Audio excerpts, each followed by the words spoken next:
Chapter 9, 5 Core Differences Between Men and Women. Personal story.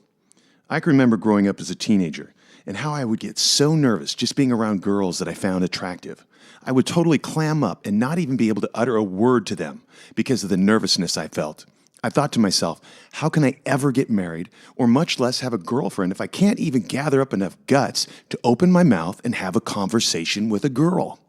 Later in life, I learned that the big disconnect was occurring because I thought that females thought and felt just like me.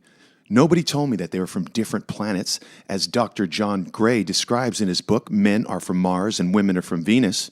And how on earth could I tell if a woman was attracted to me? They certainly were not just going to open up their mouths and tell me that I'm attractive. That would be too easy. I felt weak and helpless around attractive females because they seemed to have a power similar to kryptonite. A power that would instantly make me cower to my knees in fear of being seen as a fool. So years later, after taking hundreds of hours of relationship classes, reading countless relationship books, and after spending hundreds of hours counseling couples in their relationships, I've been able to learn simple principles about core differences between men and women that have helped me to better understand the opposite sex. If only I could go back in time and give this book to my younger self, it would have been a game changer. In this chapter, you will learn some of the differences between males and females, and as you take these differences to heart, they will help you to not only connect better with the opposite sex, but will also help you have a more fulfilling and fun-filled relationship as you learn to identify and decipher the reality of what is really going on between the two different species, the species we know as male and female. Difference number 1. Men and women have different points of attraction. Men are PEMS, P-E-M-S, and women are MEPS, M-E-P-S. The 4 points of attraction for men and women. Men are attracted first, P, physically. Second, E, emotionally. Third, M, mentally. Fourth, S, soulmate connection. Women, on the other hand, are attracted first, M, mentally, second, E, emotionally, third, P, physically, fourth, S, soulmate connection. Men are PEMS.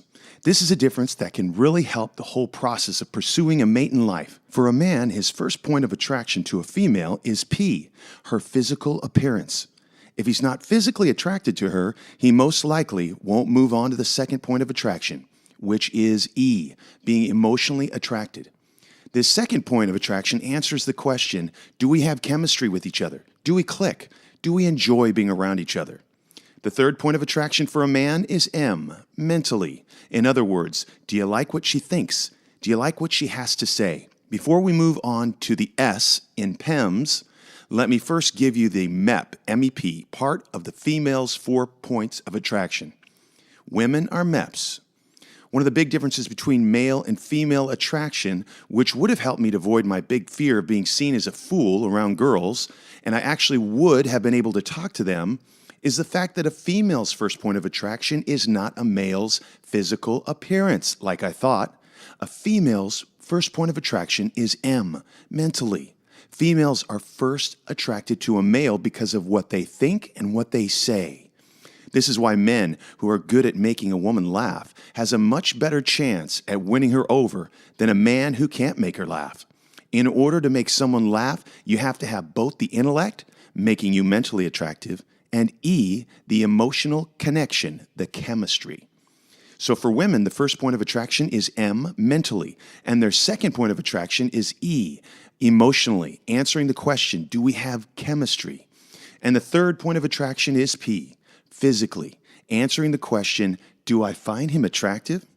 Now let's look at the fourth point of attraction for men and women, which they both share attraction point number 4. If the female finds the male attractive first mentally, second emotionally, and third physically, and the male finds her attractive first physically, second emotionally, and third mentally, they can move on to attraction point number 4, which is S, a soul connection.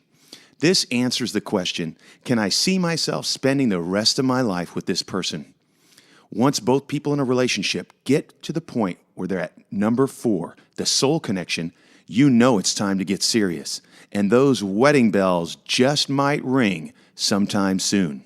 Just knowing the difference in the points of attraction between men and women can help you to alleviate a whole lot of frustration, confusion, and loneliness when you realize that getting to attraction point number 2, the emotional connection, has a different access door than the one that you're trying to use.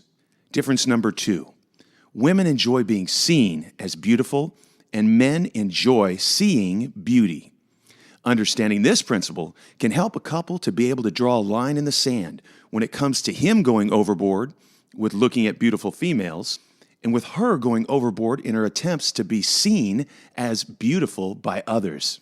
It's a well-known fact that men suffer from a disease that I call eye candy hiatus, which is a reaction that occurs when a male sees a female that he considers attractive. Here is the eye candy high process according to www.howstuffworks.com. Step number 1, boy sees girl. Step number 2, boy quickly calculates in his mind whether or not he finds her attractive using his "is she pretty" mental checklist. Example of a male's "is she pretty" mental checklist. Dark hair, check. Soft skin, check. Thin build, check. Nice smile, check. Ding, ding, ding, ding, ding. Yes, she is pretty equals eye candy high. Step number 3. If the beauty checklist gets enough high scores, endorphins in his brain will then send a signal to what are called opioid receptors. Step 4. Once the opioid receptors get triggered, they release an opium-like substance that is naturally produced by our bodies, giving him what is called an endorphin rush, or an eye candy high. And when a woman takes the time, energy, and money necessary for her to be able to get ready in the morning so that she can go out in public and get noticed, causes similar endorphins in her brain to get triggered, which makes her feel good as her body's opioid receptors get triggered in her brain, giving her a euphoric high, leading to a boost in her confidence level. I once asked a female this question: do you spend the time, energy, and money necessary to get ready in the morning so that you can go out in the public and get noticed as beautiful? Or do you do it just to feel good about yourself? Her answer was that she didn't do it to get noticed, but that she spent the time, energy, and money that it takes to look cute so that she could feel good about herself. I then asked her this question: if that is true 100%, why is it that you don't spend the same time, energy, and money on getting ready when you don't go out in public?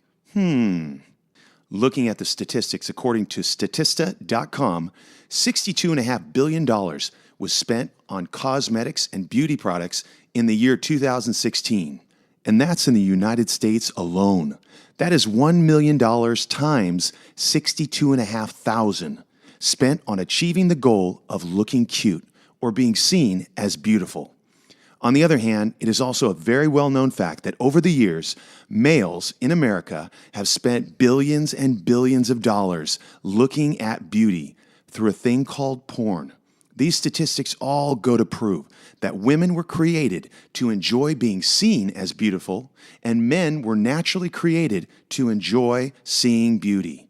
But as I mentioned before, knowing this principle and coming up with a plan to not cross the line and go too far is the key to maintaining a healthy and respectful relationship with your significant other. She shouldn't go overboard in her attempts to be seen as beautiful, and he shouldn't go overboard in his attempts to look at something beautiful. Difference number 3. Men are more logical and women tend to be more emotional. Because men tend to have a bigger inferior parietal lobe, IPL, which is the part of the brain that helps you think mathematically, men tend to think in a more logical, systematic way. Women, on the other hand, tend to have a larger limbic system, which is the part of the brain that helps a person get in touch with their emotions, causing them to be more nurturing and sympathetic towards others. Personal story.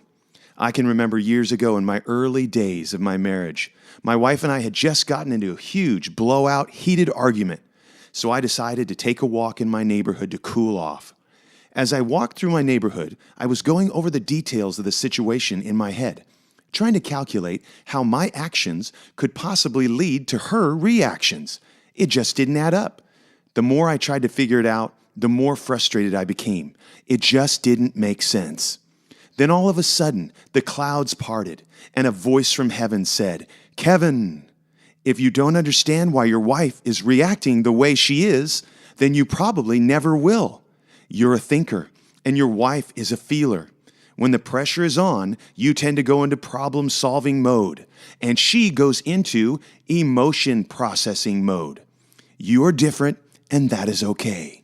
After receiving this revelation from heaven, not in an audible voice, but more of an aha moment, whenever I would find myself shaking my head thinking, "I don't understand. It doesn't make sense. I don't understand," I would tell myself, "You don't understand, and you probably never will, and that's okay. Period."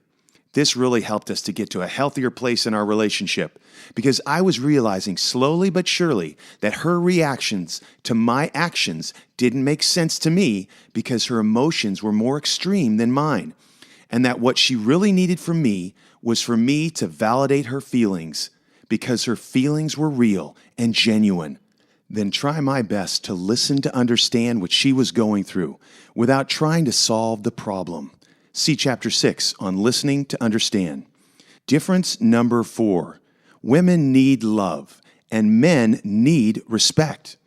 In the popular book Love and Respect, Dr. Emerson Eggerichs lays out this principle that women have a deep-felt need to feel loved and cherished by their significant other, while men in general do not share the same intensity for feeling loved like a woman does, but instead has the same intensity for his deep-felt need for feeling respected. Women need to feel loved. Men need to feel respected. To look closer into this principle, we will take a look at what Dr. Eggerichs calls the crazy cycle and the energizing cycle. The crazy cycle is when he does something that makes her feel unloved. She then naturally responds in ways that cause him to feel disrespected. And when he feels disrespected, he naturally responds to her in ways that make her feel unloved. And it just goes back and forth, round and round, until their whole world is spinning on the crazy cycle. The energizing cycle. The energizing cycle is the opposite of the crazy cycle and also has the opposite effect. When he does something that makes her feel loved, it naturally motivates her to act in ways that make him feel respected. And when a man feels respected by his wife, it naturally motivates him to act in ways that make her feel loved. This cycle can also go round and round, filling up their relationship with love and fulfillment. Difference number 5. Women need romance and men need sex. The problem with this principle is that the opposite is also true. Women don't need sex. They can go without it. And men don't need romance. They can go without it. So typically what happens in a relationship is that in the beginning, the honeymoon phase, the guy will do anything and everything he possibly can to make her feel special, which is my definition of romance. And if he hits the target enough and makes her feel special, it will fill up her love tank and cause her to be fulfilled in the relationship. And then also in response to him making her feel special, it will automatically cause her to want to open up to him, leading to physical actions such as hugs, holding hands, kissing, etc., thereby causing his ego to get filled, leading to his own fulfillment and confidence in their relationship. But then as the relationship goes on, and once he realizes that he has won the prize, he has won her over, he will naturally put less and less effort into making her feel special, especially since romance is not a natural need for men. As the years roll by and their life gets busier and busier with careers, kids, sports, and all the other things that consume our time, the dates get less and less. The surprise gifts become a distant memory, and the feelings of love and romance that she once felt slowly but surely fade away. So best case scenario for a relationship is for both people to understand the differences in their needs and to commit themselves to meeting their spouse's needs, her need for romance, his need for physical intimacy, both giving 100% into the relationship. A wise man once said that one of the keys to having a happy, healthy marriage is not found in trying to make it 50-50, but for both people to commit to doing anything and everything they can to make it 100%, 100%, giving and pouring into each other with an unconditional love that will help you to build your marriage.